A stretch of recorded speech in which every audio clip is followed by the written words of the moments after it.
background to this initiative, the ZRBF, came about in 2013 when the UN and the government and civil society partners started to discuss the possibility of phasing out humanitarian architecture from Zimbabwe in view of the fact that the country was gaining more economic growth, the development was taking off, and it was important now to find a different platform on which to build development in Zimbabwe.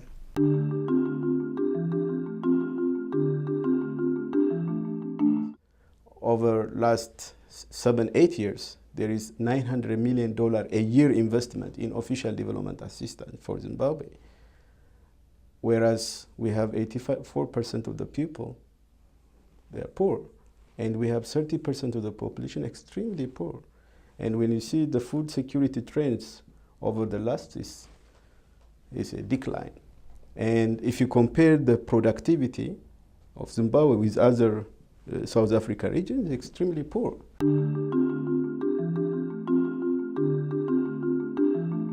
UNDP, together with the Ministry of Agriculture, Mechanization and Irrigation Development, called a number of stakeholders for a number of consultative workshops. The idea behind these workshops were to really try to start thinking into what does resilience mean for Zimbabwe.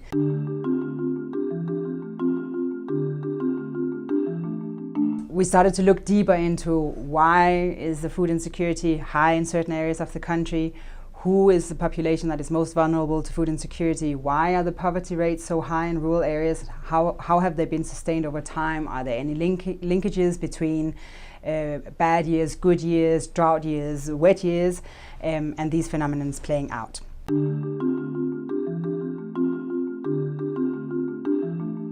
Through consultative processes and also engagements with government, we realized that there are about 9 shocks and stresses that affect rural livelihoods. And these are drought, mid-season dry spells, floods, cereal and livestock price changes, land mines, HIV and AIDS, and diarrheal diseases.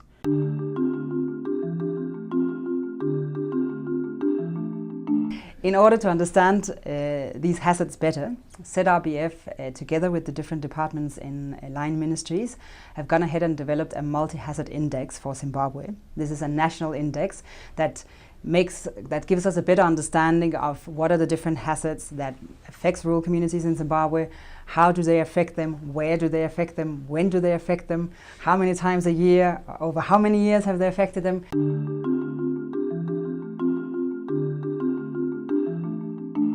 The main hazards in terms of coverage, the ones that affect most districts, these include the climate-related hazards, which are drought, mid-season dry spells, and crop pests and diseases, which are all linked to climate issues that are going on at the moment.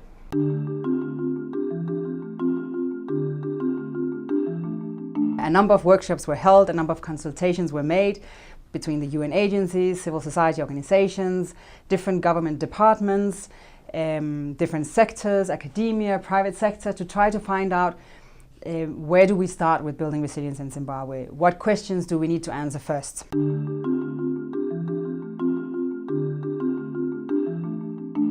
Resilience is the ability of people, households, communities, and countries and systems to mitigate and adapt and also recover from stresses and shocks.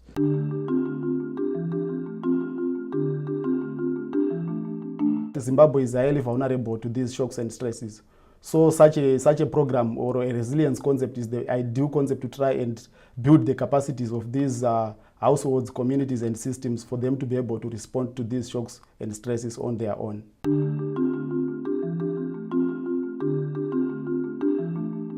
So the primary objective of ZRBF is really to contribute to strengthening the resilience of rural communities in Zimbabwe so that they can withstand shocks and hazards that might affect them, so that they can protect their development gains, and so that they in the end can contribute to the economic development of Zimbabwe along the lines of what is prescribed in the ZimAsset document.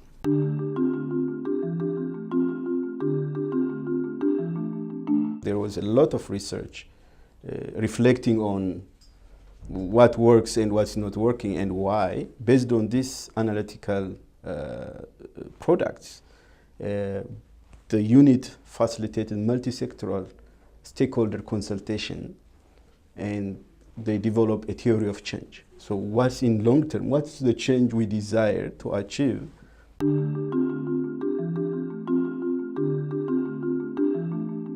The long-term expectations are that of the communities being able to sustain themselves without external help. So the capacities, the adaptive, the transformative, as well as the absorptive capacity of the community or rural communities in Zimbabwe should be improved to such an extent that when hazards and shocks strike, they won't need external help. They'll be able to sustain themselves.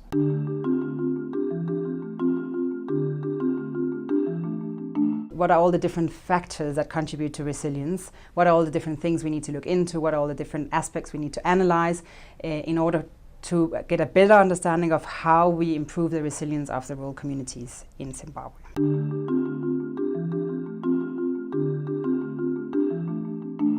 I think resilience programming is very important for Zimbabwe.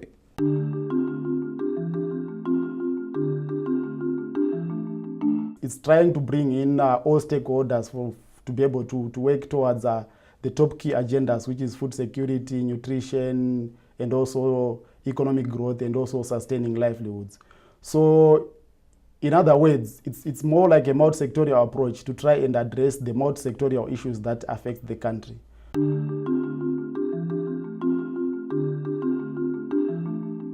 So ZRBF also creates a unique opportunity for partners to come together in new ways. As ZRBF is today, it consists of 3 components. One being the evidence base that is being developed, which will be accompanied by a capacity building component. The second one being the actual fund that will go ahead and fund initiatives that will be rolled out in the rural communities in Zimbabwe. And the third component being the crisis modifier. A crisis modifier in the context of resilience will mean an instrument that will allow, again, partners to come together to roll out, let's say, an emergency response in a timely manner to the affected communities that will not disturb or interrupt the development that they are undergoing, that will not request them to stop or step back, but will allow them to maybe stay where they are during the impact of a certain hazard, and then move on from there and continue their development path.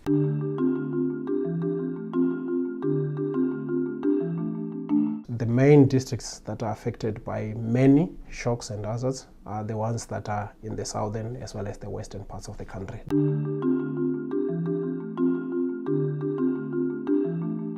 This fund is anticipated to build communities' capacities to be able to respond to these shocks and stresses, and also to ensure that these people are food secure without continuous support from development partners.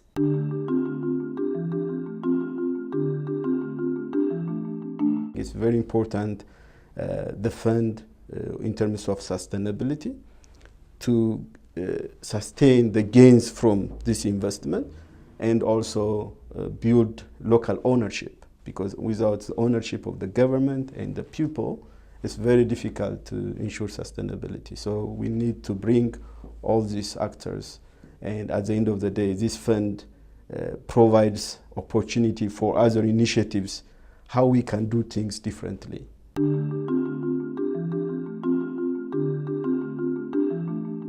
So the fund is necessary for Zimbabwe because it's working by bringing in everyone into the program. So the partners who contribute technical expertise and the finance, while as the government, they have access to the people and they push for the programs and stuff. So the fund is bringing in all people into one initiative.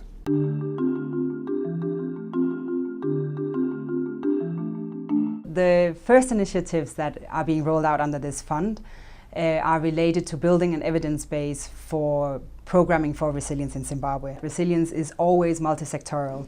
In order to understand what is going on in the communities, we need to look at all the different sectors in the community. We need to look at how the community looks, the composition, the demographics of the community.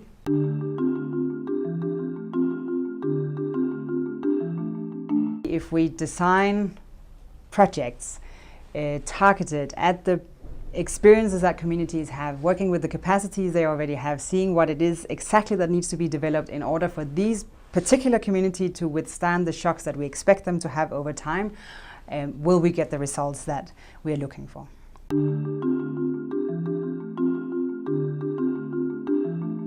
And the next step now is to try to design programs that will respond to the knowledge that we have.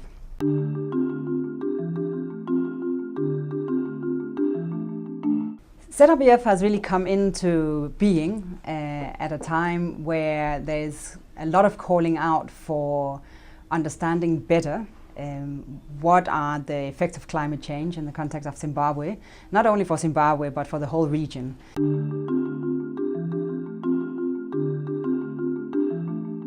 As we know, the food security system, for example, for this region is very interlinked. Neighboring countries have slightly different climatic situations, and therefore they're usually in a situation where they can help each other. In a year like this, where we have the impact of El Niño, we see unfortunately the whole region being affected negatively by that in terms of their productivity.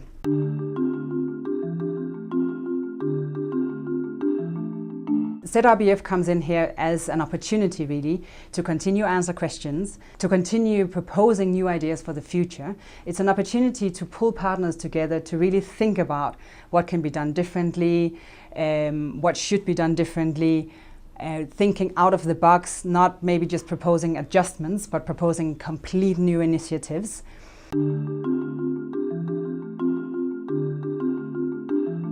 And here Zimbabwe has really been at the forefront in developing new thinking, in being open-minded, in looking to the future, looking into all the different opportunities we have to analyzing what is actually going on.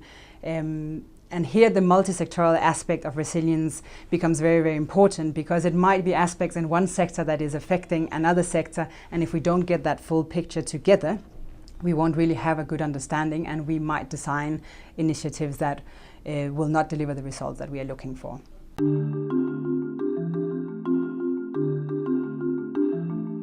The principles for resilience that were laid out in the strategic framework for resilience for Zimbabwe are guiding the work for the ZRBF.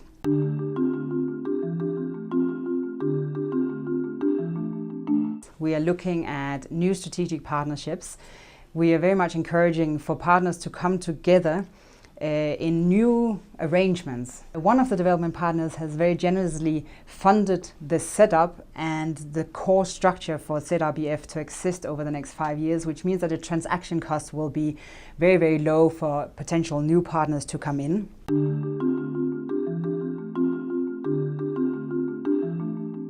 So at this point in time, we're very pleased with the progress that ZRBF has already made. Part of the analytical work has been put together. Projects are being selected to be rolled out for rural communities in Zimbabwe in a number of selected districts, and the crisis modifier is under design.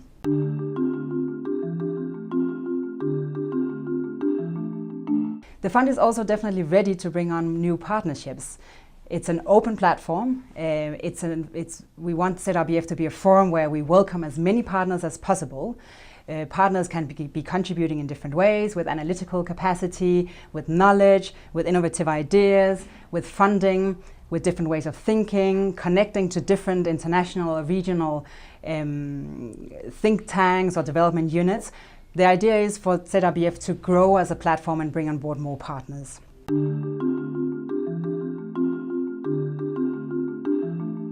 We need to look beyond the country. We need to have a regional perspective on resilience.